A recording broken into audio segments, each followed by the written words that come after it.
السلام علیکم ورحمۃ اللہ وبرکاتہ۔ آج کا ہمارا موضوع ہے قبر کی پہلی رات۔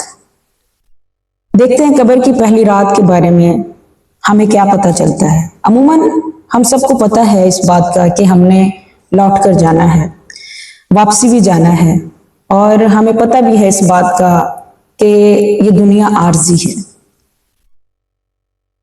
قبر کی پہلی رات جب سب لوگ تمہیں مٹی میں دفنانے کے لیے چلے جائیں گے، جب سب لوگ تمہیں مٹی میں دفنا کر چلے جائیں گے، جب دنیا کی روشنی سے اندھیرا تمہارا مقدر بن جائے گا، جب آواز دینے والا کوئی نہیں ہوگا، جب اعمال کا حساب شروع ہوگا، تب سمجھ آئے گا کہ دنیا کی مستی، یہ دولت، یہ عیش، یہ عشرت سب دھوکا تھا۔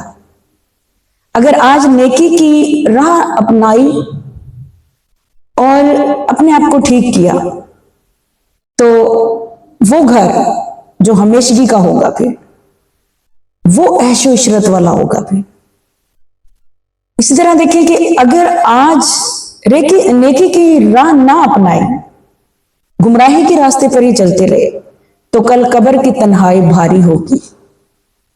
قبر کی پہلی رات کی تیاری کرنی ہے، کیونکہ وہ دن ضرور آئے گا، اور ہم اس بات پر مطمئن ہونے کے باوجود بھی بھول جاتے ہیں، اور اس بات سے ہم لوگ منہ پھیر لیتے ہیں کہ لوگ کہتے ہیں کہ جب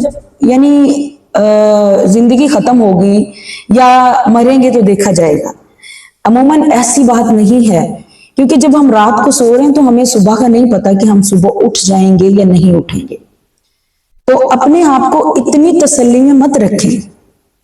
اور کبھی آپ نے یہ دیکھا کہ کسی کا جنازہ جا رہا ہو اور پھر آپ اس نظر سے اس کو دیکھیں کہ اگر اس جگہ میں اپنے آپ کو رکھوں تو آپ دیکھیں کہ کتنی سپیڈ سے لوگ جنازہ لے کے جا رہے ہوتے ہیں۔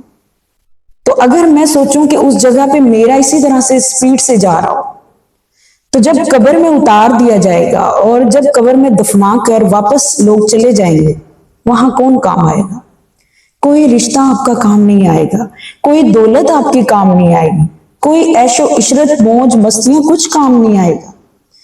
پھر یہ دیکھیں کہ وہاں پر اگر ہم کسی کو آواز لگائیں گے تو وہ ہماری آواز بھی نہیں سنیں گے۔ پھر ہم کس طرح کی زندگی میں غافل ہو چکے، کیوں اپنے آپ کو اتنی تسلی دے دی ہم نے کہ سب کچھ جو ہے وہ دنیا کا وقار ہے۔ لیکن یہ بات ذہن میں ہونی چاہیے کہ پتہ نہیں رات کو میں سونے لگا ہوں یا میں سونے لگی ہوں تو صبح میری آنکھ اللہ کے حکم سے کھلے گی یا نہیں کھلے گی، سب کچھ ادھر ہی رہ جانا ہے۔ تو اس لیے خدا را میری آپ سے درخواست ہے کہ ہمیں اپنی قبر کی تیاری کرنی چاہیے، آپ بھی کریں، اور ہمیں بھی اس چیز کا احساس ہونا چاہیے کہ قبر کی پہلی رات میں ہم نے کیا جواب دینا ہے، قبر کی پہلی رات میں کون سا رشتہ کام آنا ہے، قبر کی پہلی رات میں کس چیز کا حساب ہونا ہے، قبر کی پہلی رات میں کون ہمارے ساتھ کھڑا ہوگا۔ عمل جس کے لیے کوششیں کی، دعوت اللہ جس کی دعوت دی، یعنی رسول اللہ صلی اللہ علیہ وآلہ وسلم، ان کا کام تھا دعوت دینا۔ تو آج ہمارا، چاہے ہم سوشل میڈیا پر بیٹھ کر دعوت دے رہے ہیں، ایک کام ہے، چاہے ہم وہ لائف دعوت کا کام کر رہے ہیں، لیکن وہ دعوت اللہ، یعنی ہم نے دعوت کا کام کرنا ہے، کیونکہ اپنے جانے کے بعد ایک وہی چیز ہے، ایک وہی صدقہ جاریہ والی چیز ہے جو ہمارے نامہ اعمال کی پینسل کو چلائے گی۔ تو اپنی قبر کے لیے، اپنے اس آخری مقام کے لیے تیاری اچھی کرنی ہے انشاءاللہ تعالی۔